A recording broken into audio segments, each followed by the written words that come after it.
Baik, kita mulai ya, rekan ya. Bismillahirrahmanirrahim. Selamat siang rekan. Siap. Menjawab pertanyaan dari beberapa rekan-rekan. Yang pertama, kami membenarkan bahwa tanggal 18 Mei, 2 hari yang lalu ya, 2 hari yang lalu, kami menerima laporan tindak pidana terkait kekayaan intelektual atau dalam hal ini tindak pidana hak cipta sebagaimana diatur di pasal 113 junto pasal 9 Undang-Undang Nomor 28 Tahun 2014 tentang hak cipta. Pelapornya adalah saudara IS. Korbannya adalah saudara YM alias YD, seorang pencipta lagu ya. Kemudian terlapornya adalah saudari LK dari LK ya. Apa peristiwa yang dilaporkan? Yaitu pelapor selaku kuasa dari korban menerangkan kepada Polda Metro Jaya bahwa korban adalah pemilik hak cipta atas beberapa lagu berdasarkan surat pernyataan publisher yang dikeluarkan oleh sebuah PT ASKM. Kemudian kejadian berawal dari tahun 2018 sampai dengan sekarang. Itu diketahui terlapor mengcover beberapa lagu milik korban dan diupload ke beberapa media online YouTube tanpa sepengetahuan dan seizin korban. Atas kejadian tersebut, korban membuat laporan datang ke Polda Metro Jaya dan saat ini sedang dilakukan pendalaman oleh penyelidik. Jadi setiap ada laporan dari warga masyarakat yang datang ke Polda Metro Jaya, itu kami tidak lanjuti di tahap awal dengan melakukan pendalaman di tahap penyelidikan. Penyelidikan adalah serangkaian kegiatan untuk memastikan apakah peristiwa yang dilaporkan itu ada dugaan tindak pidana atau tidak. Pada saat pelapor datang, pelapor membawa beberapa barang bukti, ya, beberapa barang-barang yang diserahkan kepada penyelidik untuk dilakukan pendalaman. Yang pertama ada kedua flash disk, kemudian ada sebuah pernyataan dari publisher dan sebuah printout cover lagu. Jadi mohon waktu rekan-rekan, laporan sudah kami terima dan selanjutnya tim masih melakukan pendalaman.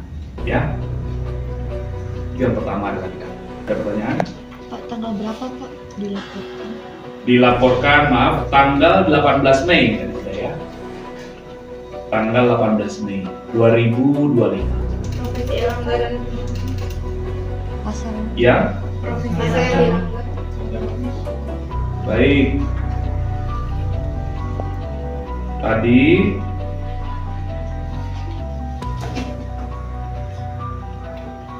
tidak, peristiwa yang dilaporkan itu sebagaimana diatur di pasal 113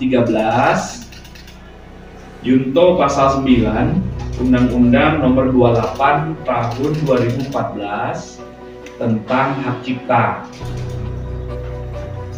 dengan ancaman pidana paling lama 4 tahun dan atau dengan pidana denda paling banyak 1 miliar rupiah. Ya. Pelakunya. Ya, Lakunya.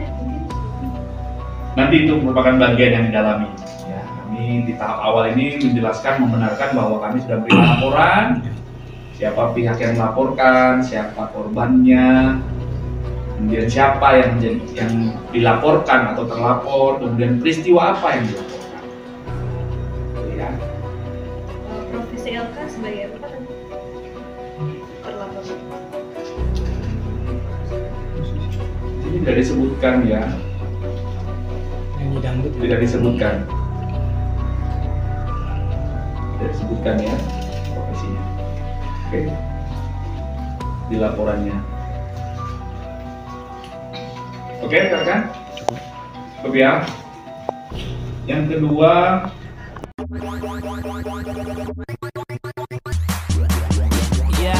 Let me do that. Halo Sobat Entertainment, kembali lagi di channel yang selalu update membahas kabar hangat dunia hiburan tanah air. Kali ini datang kabar mengejutkan dari penyanyi dangdut ternama, Lesti Kejora. Namanya kembali jadi sorotan, bukan karena prestasi, tapi karena dugaan pelanggaran hak cipta yang bisa berujung pidana. Benarkah Lesti terancam hukuman penjara hingga 4 tahun? Simak ulasan lengkapnya hanya di sini. Pedangdut Lesti Kejora dipolisikan karena diduga melakukan pelanggaran hak cipta. Tak main-main. Lesti Kejora terancam hukuman penjara maksimal 4 tahun dan atau denda miliaran rupiah. Hal itu diungkapkan oleh Kabid Humas Polda Metro Jaya, Kombes Pol Ade Ari Syam Indradi. Dia mengatakan, Lesti terancam dikenakan pasal 113 Jo pasal 9 UU Hak Cipta nomor 28 tahun 2014. Ancaman pidana paling lama 4 tahun dan atau dengan pidana denda paling banyak 1 miliar rupiah, kata Ade Ari dalam keterangannya, Selasa tanggal 20 Mei tahun 2025. Laporan ini dilayangkan oleh penasihat hukum Yoni Dores ke Polda Metro Jaya pada Minggu, tanggal 18 Mei tahun 2025. Terlapornya adalah saudari LK, benar Lesti Kejora. Kami membenarkan bahwa tanggal 18 Mei 2 hari yang lalu, kami menerima laporan tindak pidana terkait kekayaan intelektual atau dalam hal ini tindak pidana hak cipta, ujar Ade Ari. Ade Ari mengatakan, Lesti diduga telah mengcover lagu tanpa izin pemilik hak cipta yakni Yoni Dores, sejak 2018.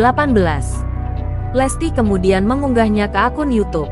Hal itu diungkap Ade Ari berdasarkan data dari publisher PT ASKM, di mana Yoni Dores sebagai pemegang hak cipta atas sejumlah lagu yang di-cover oleh Lesti Kejora.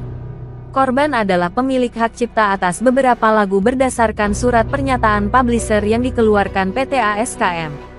Kemudian kejadian berawal dari tahun 2018 sampai sekarang. Diketahui terlapor mengcover beberapa lagu milik korban, dan diupload ke beberapa media online YouTube tanpa sepengetahuan dan seizin korban, jelas Ade Ari. Dalam membuat laporan polisi, penasihat hukum Yoni Dores turut menyerahkan satu flash disk berisi rekaman cover lagu, pernyataan dari publisher, dan print out unggahan di media sosial. Saat ini sedang dilakukan pendalaman oleh penyelidik, ujar Ade Ari. Nah, Sobat Entertainment, itulah kabar mengejutkan seputar dugaan pelanggaran hak cipta yang menyeret nama Lesti Kejora. Apakah ini hanya kesalahpahaman, atau benar-benar akan berujung di meja hijau? Kita tunggu saja perkembangan selanjutnya. Kalau kamu punya pendapat soal kasus ini, tulis di kolom komentar ya. Jangan lupa like, share, dan subscribe agar kamu nggak ketinggalan berita hangat dari dunia hiburan lainnya. Sampai jumpa di video berikutnya.